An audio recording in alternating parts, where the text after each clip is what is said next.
E aí pessoal, tudo bem? Sou o João Marcos, aqui do Ser Genial. Nesse vídeo nós vamos conversar sobre a contração térmica. Bom, a contração térmica é o inverso da dilatação térmica, que é o que a gente estava vendo. Então o que vai acontecer é que vai ter uma diminuição de temperatura, logo as dimensões do corpo considerado vão diminuir. Por quê?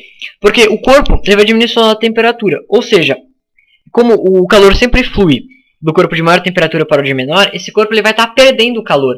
Logo, as suas partículas vão estar perdendo energia cinética. Então elas vão se colidir menos e se empurrar menos. As suas dimensões, as dimensões do objeto, vão diminuir. E como é que nós vamos calcular a contração térmica? Bom, é muito parecido com o meio de dilatação térmica. A gente só vai pensar numa coisinha aqui para entender o que acontece. Eu vou fazer os raciocínios para a contração linear. Eu vou explicar para vocês como se relaciona a dilatação linear com a contração linear, mas o raciocínio para a superficial e volumétrica é exatamente o mesmo. Só vou explicar com linear, né, porque foi o que eu escolhi. Então, o que nós temos?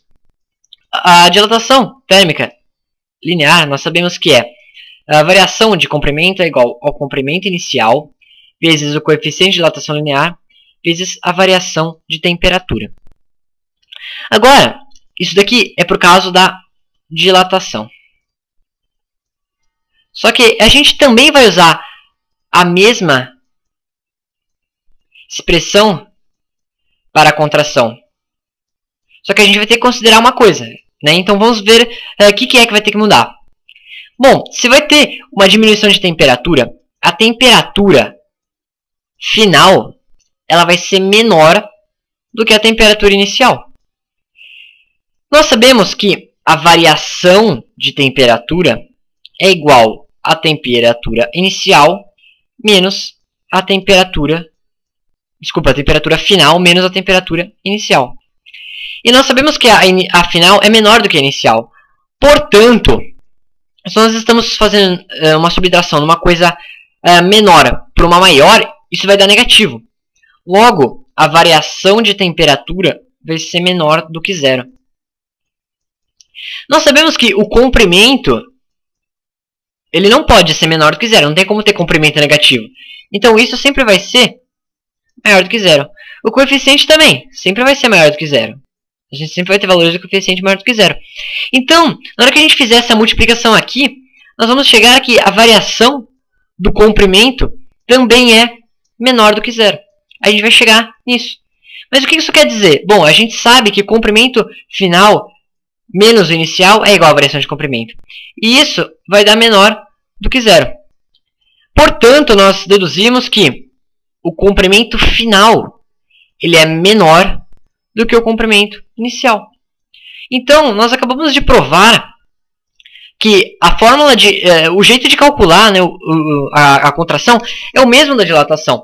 O que vai acontecer é que a temperatura vai dar negativo. Como a temperatura vai dar negativo, vai ter uma variação, né, vai ter uma dilatação, entre aspas, negativa. Uma dilatação negativa quer dizer que houve uma contração, ou seja, diminuiu as dimensões. Como vai ter uma variação de comprimento que é negativo, o inicial vai ser maior do que o final, ou seja, contraiu. Isso a gente viu para a de variação de comprimento.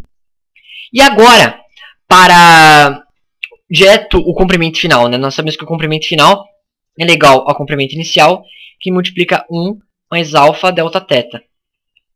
Bom, o que vai acontecer é que é o seguinte. Nós vamos ter um comprimento final, comprimento inicial. Como nós vimos, isso daqui, a variação de temperatura vai ser menor do que zero.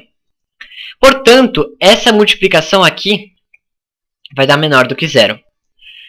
Mas nós vimos que o coeficiente ele é mais ou menos da ordem de 10 a menos 6.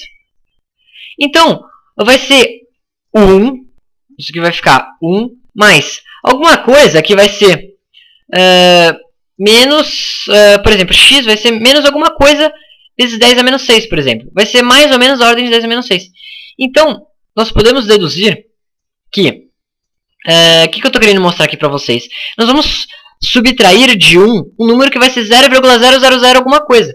Então essa subtração como é só um 0,000 alguma coisa, isso daqui vai continuar dando maior do que zero. Porém, como é maior do que zero, vai ser maior do que zero. Mas é o número que eu estou subtraindo de 1. Então vai ser maior do que zero, porém, isso vai ser menor do que 1.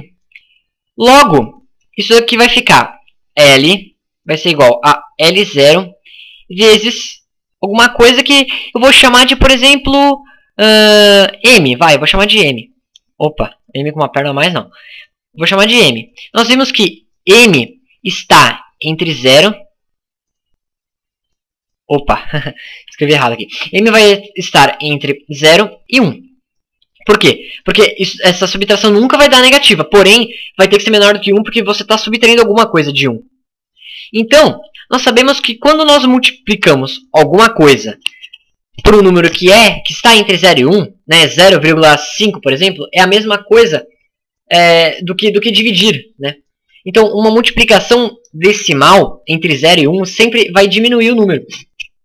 Portanto, na hora que nós fizermos essa multiplicação, o L final vai dar menor do que o L0. Então, nós acabamos de ver que também vale essa relação para a contração. Né? Essa multiplicação vai resultar num negócio que o L0, o comprimento inicial, vai ser maior do que o comprimento final. Então houve uma contração. E de novo, todo esse raciocínio vale para a contração volumétrica ou contração superficial. Então é isso. Bons estudos, um abraço e até a próxima.